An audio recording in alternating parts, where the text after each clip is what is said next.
सभी को जय मसीह की। आज हम पढ़ेंगे रोमियो अध्याय 9। परमेश्वर और उसके चुने हुए लोग।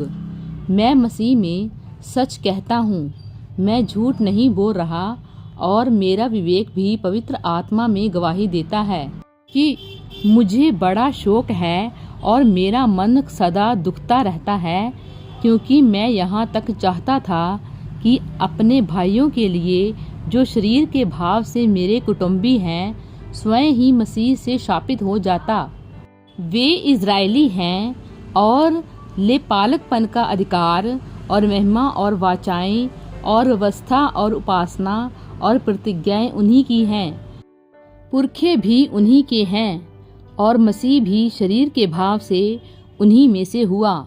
सब के ऊपर परम परमेश्वर युगानुयुग धन्य हो, आमीन। परंतु यह नहीं कि परमेश्वर का वचन टल गया, इसलिए कि जो इज़राइल के वंश हैं वे सब इज़राइली नहीं, और न अब्राहम के वंश होने के कारण सब उनकी संतान ठहरे। परंतु लिखा है, इसहाक ही से तेरा वंश कहलाएगा। अर्थात शरीर की संतान परमेश्वर की संतान नहीं, परंतु प्रतिज्ञा की संतान वंश गिने जाते हैं। क्योंकि प्रतिज्ञा का वचन यह है, मैं इस समय के अनुसार आऊँगा और सारा के पुत्र होगा। और केवल यही नहीं, परंतु जब रिबका भी एक से अर्थात हमारे पिता इसहाक से गर्भवती थी, और अभी तक ना तो बालक जन्मे थे और ना उन्होंने कुछ भला या बुरा किया था, इसलिए कि परमेश्वर की मनसा जो उसके चुन लेने के अनुसार है, कर्मों के कारण नहीं परंतु बुलाने वाले के कारण है, बनी रहे। उसने कहा, जेठा छोटे का दास होगा। जैसा लिखा है, मैंने याकूब से प्रेम किया परंतु एसाव को अप्रिय जाना। इसलिए हम क्या कहें? क्या परमेश्वर के यहाँ अन्याय है? कदापि नहीं, क्योंकि वह मूसा से कहता है, मैं जिस किसी पर दया करना चाहूँ उस पर दया करूँगा, और जिस किसी पर कृपा करना चाहूँ उसी पर कृपा करूँगा। अतः यह ना तो चाहने वाले की ना दौड़ने वाले की, परंतु दया करने वाले परमेश्वर की बात है। क्योंकि पवित्र शास्त्र में फिरौन से कहा गया, मैंने तुझे इसीलिए खड़ा किया है कि तुझ में अपनी सामर्थ्य दिखाऊं और मेरे नाम का प्रचार सारी पृथ्वी पर हो। इसलिए वह जिस पर चाहता है उस पर दया करता है, और जिसे चाहता है उसे कठोर कर देता है। परमेश्वर का क्रोध और उसकी दया। अतः तू मुझसे कहेगा, वह फिर क्यों दोष लगाता है? कौन उसकी इच्छा का सामना करता है? हे मनुष्य, भला तू कौन है जो परमेश्वर का सामना करता है?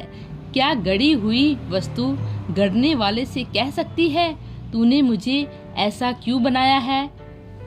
क्या कुम्हार को मिट्टी पर अधिकार नहीं कि एक ही लौंदे में से एक बर्तन आदर के लिए और दूसरे को अनादर के लिए बनाए? तो इसमें कौन सी आश्चर्य की बात है कि परमेश्वर ने अपना क्रोध दिखाने और अपनी सामर्थ्य प्रकट करने की इच्छा से क्रोध के बर्तनों की जो विनाश के लिए तैयार किए गए थे बड़े धीरज से सही, और दया के बर्तनों पर जिन्हें उसने महिमा के लिए पहले से तैयार किया, अपने महिमा के धन को प्रकट करने की इच्छा की।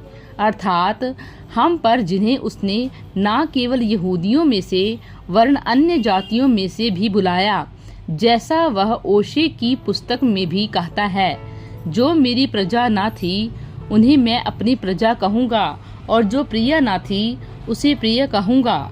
और ऐसा होगा कि जिस जगह मैं उनसे यह कहा गया था कि तुम मेरी प्रजा नहीं हो, उसी जगह वे जीवते परमेश्वर की संतान कहलाएंगे। और यशाया इज़राइल के विषय में पुकार कर कहता है, चाहे इज़राइल की संतानों की गिनती समुद्र के बालू के बराबर हो, तो भी उनमें से थोड़े ही बचेंगे। क्योंकि प्रभु अपना वचन पृथ्वी पर पूरा करके धार्मिकता से शीघ्र उसे सिद्ध करेगा। जैसा यशाया ने पहले भी कहा था, यदि सेनाओं का प्रभु हमारे लिए कुछ वंश ना छोड़ता, तो हम सदोम के समान हो जाते और अमोरा के सदृश ठहरते। इज़राइल का अविश्वास। अतः हम क्या कहें? यह कि अन्य जातियों ने जो धार्मिकता की खोज नहीं करते थे, धार्मिकता की प्राप्त की, अर्थात उस धार्मिकता को जो विश्वास से है। परंतु इजरायली जो धर्म की व्यवस्था की खोज करते थे उस व्यवस्था तक नहीं पहुँचे। किस लिए? इसलिए कि वे विश्वास से नहीं परंतु मानव कर्मों से उसकी खोज करते थे। उन्होंने उस ठोकर के पत्थर पर ठोकर खाई। जैसा लिखा है, देखो मैं सिय्योन में से एक ठेस लगने का पत्थर और ठोकर खाने की चट्टान रखता हूँ, और जो उस पर विश्वास करेगा वह लज्जित न होगा। प्रभु इन वचनों द्वारा आपको बहुतायत से आशीष दे। आमीन।